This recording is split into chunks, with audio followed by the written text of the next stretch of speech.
Howdy, lieutenants and economists. The most volatile, evil, disgusting things on the planet, humans. If you have a video request, you can always go to assholeconsulting.com. Yeah, I am gonna charge you, kids. And that is the importance of not fucking up. You are such an asshole!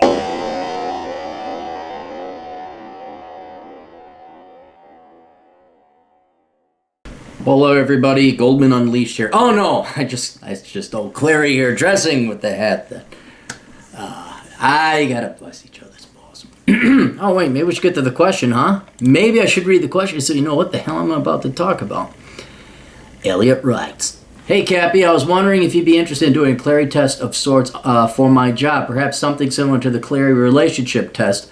I imagine this hypothetical test giving weighted scores for various factors, location, pay, type of work, boss, management, HR department, advancement opportunities, etc., and then summing them up at the end for a final score." I could do weighting, but we'll see. If people want me to apply the Clarey Job Test to their job, I can do it, and if it evolves and we get more requests like we do the Clarey relationship test, then I can make it more complicated. Otherwise, we're just doing a straight average, and that's good enough for the girls we date.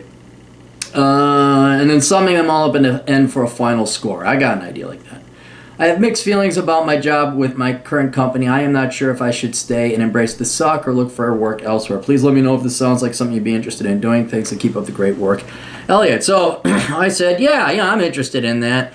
And he said, well, let me know if you needed any more details and da-da-da. And I'm like, yeah, give me the details of the job. He never got back to me, but he paid. So this has been sitting on my to-do list since Friday. And Cappy likes to get stuff done, so then come Monday and Tuesday, he could go golf. So I put together a Clarey Job Test, and it's going to be just like the Clarey relationship test. There are 19 key things a girl must or must not have, 10 of which are vital cores. No woman in the world matches any of the 10. Oh wait, a couple did. And then we just take a simple percentage of, you got 7 out of the 10, you get 70% on the core. And if you get 17 out of 19, whatever the hell that is, math-wise, that's your percentage. It's no different for the grading papers. So, and I have come up with 21 categories or items that will test a job for you. Please, if you have any other additions, let me know down in the comments section. But I think this is a good starting point that we got here, and this will be as good as a metric that is out there anyway. All right, first, no immediately psycho boss. Everybody's boss is a dick. Everybody's boss sucks. And I even can't say that. I've had a couple of good bosses in the day. But I'm talking the mental ones, the truly insane ones that they say, do X, you do X, and they yell at you because you didn't do Y. There are some genuine fuckos out there, and we've all had them, where they make your job impossible. They're never satisfied. They're constantly moving the goalposts. And you think that these are just, oh yeah, my boss is a dick. No. I want all of you in management, I want all you bosses to know something. No, most of you are dicks. You're not dicks. You're pricks. Dicks would indicate you had dicks. Most of you are pussies and pricks. That's what you are. And again, I'll explain it to you kids again you're about to go into the working world. Most bosses do not get there through superior performance. Most bosses get there through conformance. So you have a very, very average IQ of people that make it into management. You could argue the Peter Principle too. You could look that up. But there is an appalling percentage of bosses who will lie. Sometimes unconsciously. Sometimes they're pure sadists. They will lie and put you in impossible situations. These psychos, you just walk off. I mean, ideally, you put them in their place. Like, you call them and say, listen, fucko, and fuck this, and you give them the riot act, because you're not going to use them as a reference. But the trick there is you got to get out as quickly as possible. All right? So, and you'll know if you have no boss is perfect. Most of them, I mean, like 95% of them suck. But there's, I'd say, 20% are psychos you do not tolerate. And you'll find that out very quickly. You find out, you walk. So that's one. A good boss. If you have a good boss, I say that's it depends on what your income is, but back in the day, I would have gladly had a $10,000 cut in my $30,000 salary to have a good boss. They are worth their weight in gold. That's a rare one. I don't think that'll be part of the core scores because it's such a unicorn to have a good boss.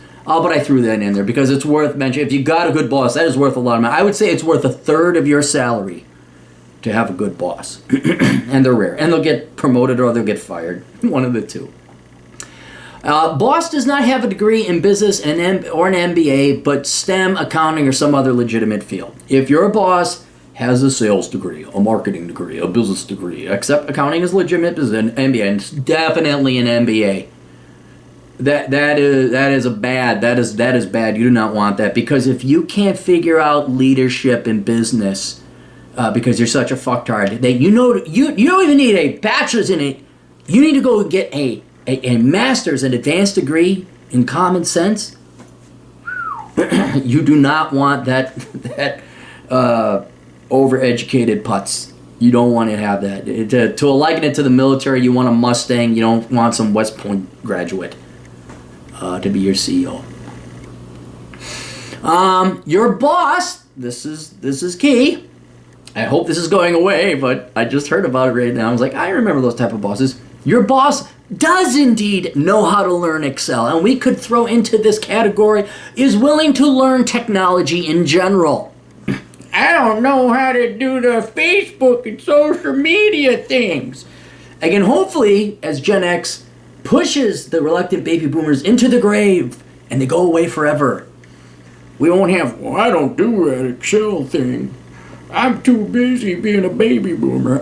If your boss knows how to use Excel, you get a plus right there. Or in general, is willing to learn new technology. Here's another one. Is your boss a baby boomer? If your boss is a baby boomer, that's a point against you, man. You do not want a baby boomer boss. And I wish some of you millennials and Gen Zers, Gen X is now the bosses I was when I was your age. But I haven't worked for a boss in like, gosh, 6 or 7 years. So please, comments down below. Are Gen X bosses as bad as the baby boomers? Hang on, let's do that. Are Gen X bosses as bad as the baby boomers?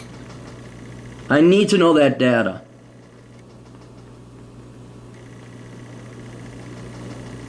Baby boomers.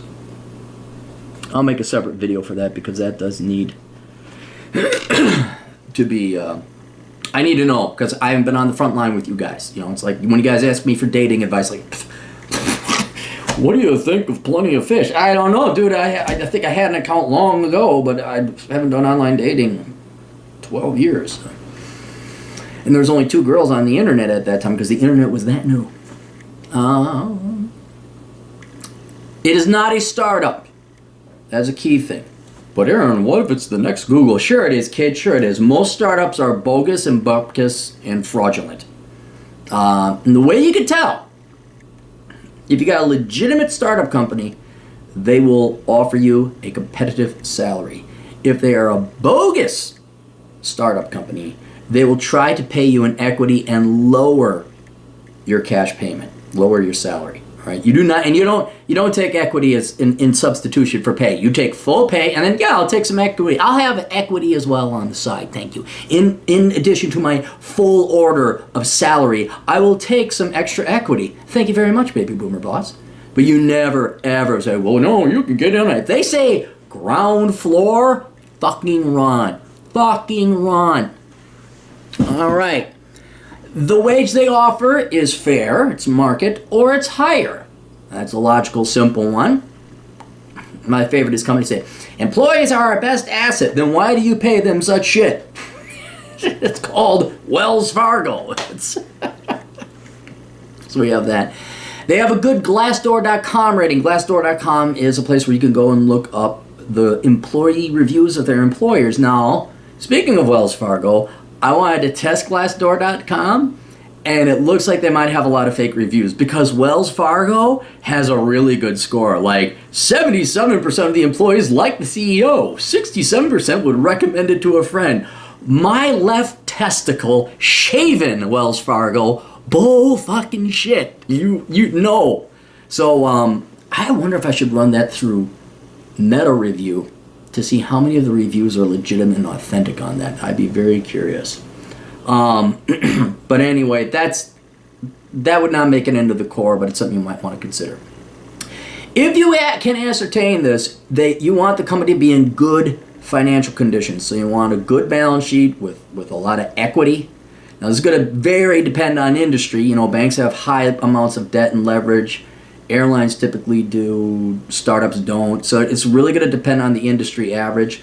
But at minimum, you want to see good profit margins for that industry. Okay, again, grocers are not going to have as high as profit margins as pharmaceuticals. All right? But what you don't want to see is a negative equity account. The company's never made any money. You basically don't want it to look like Twitter. Okay? You don't want it to look like every .com did in the 1990s. You want to see it making money. You don't want to look like Tesla. All right? You want a stable, reliable company that is profitable. And here's another thing you could do. This assumes it's a publicly traded firm. You can look up their stock on the stock exchanges and get that information. It's perfectly legitimate in my mind that here's a startup, or we're a company, or we're a small firm, but we're small but growing. Okay, let me see your balance sheet and your income statement audited. I want to see your audited income statement. I'll sign a waiver that I shred it up and I don't tell it to anybody. But I'm not going to I'm not working on that boat until I see how many holes you got down in your hull. And you will save yourself a ton of pain and agony avoiding these fly-by-night companies that are not stable financially. And they say, well, you can't see that. That's private. Bye. See ya. Okay. That's nice. That's nice. I audit it. And they have them. They got to show the bankers that. And we don't have audited. If they don't have audited financial statements, then you're in real trouble. They offer tuition reimbursement. That's a plus. And especially if they demand it for promotion, you need to go back to school for 2 to 8 years. You can learn there because you got to get the PhD or the MS because we don't know. The experience doesn't count for nothing. It's just how many degrees you have. Yeah, well, fuck you, pay me. What happened? Oh, that was the screensaver. So if they offer tuition reimbursement, that's good. But if they say, if you would like to get promoted, you need to get a master's. So I say, well, do you pay for that? And you give me a stipend for me to dick around 2 years of my free time just so I could get promoted to senior cocksucker at the Cocksucking Industries Incorporated? So I almost would, I do demand if I'm ever like, you need to get a master's. Well, then you need to pay me a lot more and for my time to go get that degree. Well, we're just looking for commitment. I thought employees were your best asset. Don't you want to invest in your own employees? Come on, what's going on here? That's every normal boss in the world of corporate America. And sadly, I'm not too far off. How closely does your job description fit the actual job? Every one of you should save a copy of the job ad posted and the job description. And then you go and you say, hey, boss, none of this matches up. You lied to me. It's almost too late at that time, but if you have that, that's good. And then you get a point for you. This would be on the core. If you finish your work, are you allowed to go home? Because every one of my smart friends, every one of you smart people out there, especially you guys listening, I wrote this in Curse of the High IQ. This is a great book for all of you to get. You will all finish your work in about 2 to 3 hours on an average 8-hour workday. And then the question is, can I go home now? Because I am not going to sit here and look busy. Now, there's a couple ways they can respond to it. They could say, okay, you're done? Oh, well, maybe we should consider you for promotion or give you some added responsibilities, and with that, some added pay. That's good. Or they say, well, yeah, you done with it? No, I don't see any reason you can't go home. Or maybe, you come in part-time. We'll still keep paying you the regular pay because you're getting your job done. So you can go home if you'd like. Yeah, no, that's fine. You got your job done, Bill. And yeah, go fish. Have fun. Thank you very much for the good, quick, high-quality work. Those are all good. Those are pluses. The problem, though, is where it's going to be a big negative, maybe even 2 points negative, is where they say, one or two things. They say, are you done with your work? Well, why don't you go fax or file or something, and they give you some bullshit beneath you clerical job, all right, where they're making up work. They're having you do work that a fucking 8th grader could do, and that's going to be the vast majority of the jobs. Or is it that you got to look busy? You can't go home because the other employees don't get to go home. Dude, you have no idea how many times I had that happen to me. I would negotiate it into my time, like, hey, yeah, I get to leave whenever I want.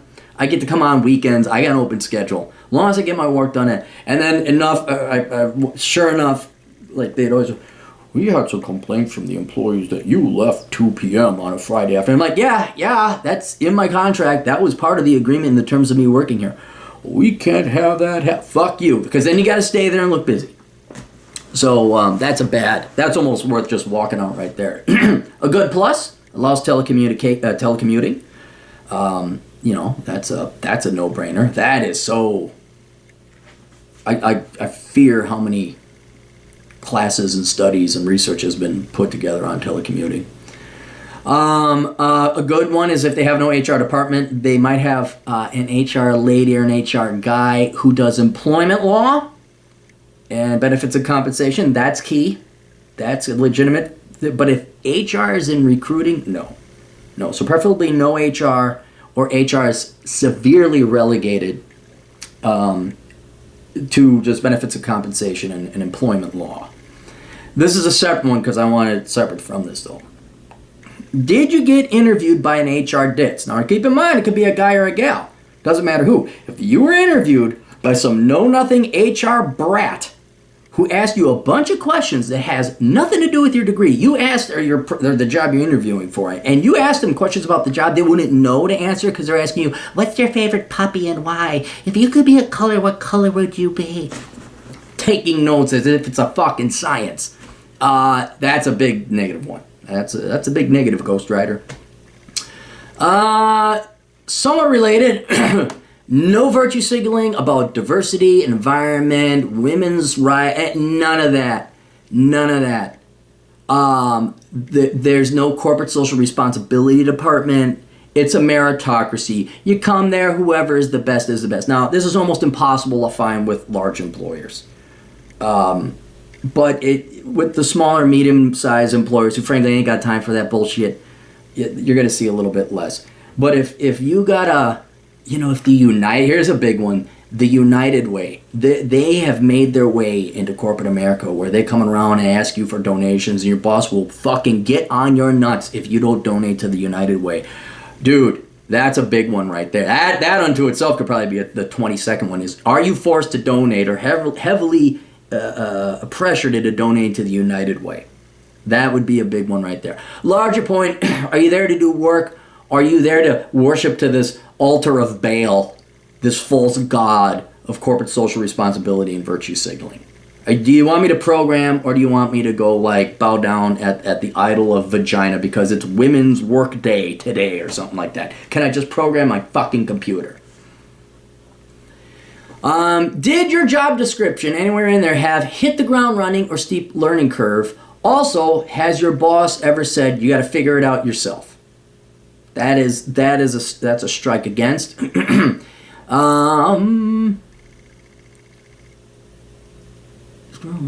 out yourself. Oh, I forgot to add one. I thought this was one. Training. And another pro is there an employee training program? Like you walk in on your first day and it's okay, the HR person shows you around, here's your desk, and everyone treats you very nice. Oh, hey, you're welcome to the team. And is that it? Was that your training? And the next day you're like, hey, excuse me, boss, what do you want me to do exactly? I don't know, steep learning curve, hit the ground running. I don't know Excel. I hope that's covered in your Medicare, you fucking baby boomer brat.